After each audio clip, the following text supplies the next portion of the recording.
আসসালামু আলাইকুম বন্ধুরা, কাঁচা আম কিন্তু ঝিরিঝিরি করে কেটে নিয়েছি।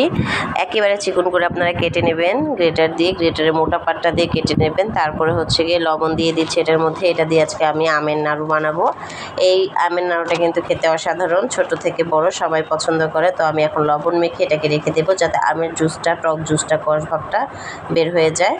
তো এই যে তারপরে মনে করে দেখেন আমটা কতটা সফট হয়ে গেছে আর কত জুস বের হচ্ছে এখান থেকে, মানে টক পানিটা বের হচ্ছে। এখন এটাকে চিপে আমরা টক পানিটাকে আলাদা করে ফেলবো। তারপর মানে এটাকে চিপর ছাঁকনিতে রাখবো যাতে মানে টক পানিটা না থাকে। টক পানিটা থাকলে কিন্তু আমটা নরম হয়ে যাবে আর গলে যাবে।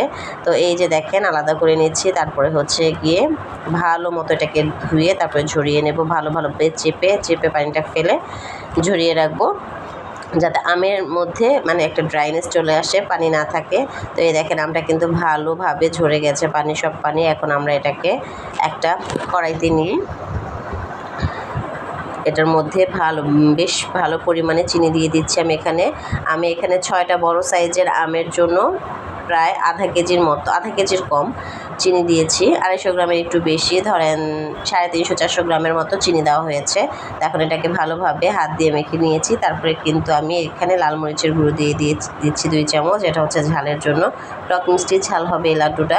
তো এই যে দেখেন চিনির পানি কিন্তু অলরেডি উঠে গেছে চুলায় দিয়ে। তারপরে মানে ভালোভাবে হালকা আঁচে রেখে এটাকে নেড়ে নিতে হবে আলতো হাতে। তো কিছুক্ষণ পর নেড়ে নিতে হবে। যতই নাড়বেন দেখবেন এটা আঠালো হয়ে আসছে। দেখেন খুব জুসি আর আঠালো হয়ে আসছে। তো এই যে ভালোভাবে নেড়ে তারপরে এটা যাতে কড়াইয়ের সাথে লেগে না আসে, এটা খুব সময় নিয়ে ধীরে দাঁড়িয়ে মানে এই কাজটা করতে হবে ধৈর্য হারা হলে কিন্তু নিচ দিয়ে পুড়ে যাবে। তো এই যে এরকম নেড়ে চেড়ে পানিটা ভালোভাবে শুকিয়ে নিতে হবে। তো এটা কিন্তু অন্য রকমের একটা আমের আচার। যারা না খেয়েছেন দেখেন আমি লো হিটে করেছি, এটা দেখাচ্ছি আপনাদের। তো যারা না খেয়েছেন তারা কিন্তু বুঝবেন না, দেখেন কতটা আঠালো হয়ে গেছে।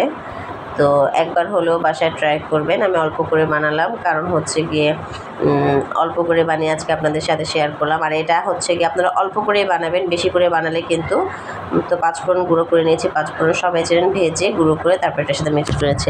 তো যেটা বলছিলাম আপনারা অল্প করে বানাবেন, তাহলে কী হবে এই আচারটা নাড়াচাড়া করতে, মিক্সড করতে সুবিধা হবে। বেশি পরিমাণে নিলে একটু গলে যাওয়ার সম্ভাবনা আছে। আপনারা 2-2.5 কেজির বেশি আমার মতে করা ঠিক না। আর যখনই করবেন মানে যতটুকু আম নেবেন তার চেয়ে 3 গুণ বড় হাঁড়ি নেবেন, মানে কড়াই নেবেন, তাহলে দেখা যাবে কি নাড়াচাড়া করতে সুবিধা, মানে খুব বেশি সুবিধা হবে। তো এই যে এখন আমি মশলাটা মিশিয়ে নিয়েছি। 5 ফোড়ন আর শুকনো মরিচ ভেজে আমি ক্রাশ করে নিয়েছিলাম। তো এখন একটা প্লেটের উপর রেখে এটাকে ঠান্ডা করে নিয়েছি। তারপর এটাকে লাড্ডু শেপ দেবো। তো এটা একবার যে খাবে সে বারবার খেতে চাইবে, অনেক অসাধারণ হয়। আর বাচ্চারা যদি খায় তাহলে ঝালটা কিন্তু আপনারা নিজেদের মানে একটু কমিয়ে দেবেন। তো ঝাল হচ্ছে গিয়ে ঝালটা হচ্ছে নিজের রুচি মতো, যে আমার বাসায় বাচ্চা কতটুকু ঝাল খেতে পারে বা কতটুকু খেতে পারে না। তো হাতে এইভাবে ভালোভাবে রাউন্ড শেপ করে যেভাবে আমরা মোয়া বা নাড়ু বানাই ঠিক সেভাবে আমের এই আচারটা বানিয়ে নিতে হবে। এটা কিন্তু নষ্ট হবে না, বছর জুড়ে সংরক্ষণ করতে পারবেন বাহিরে রেখেই, এটা সহজে নষ্ট হবে না এই আচারটা।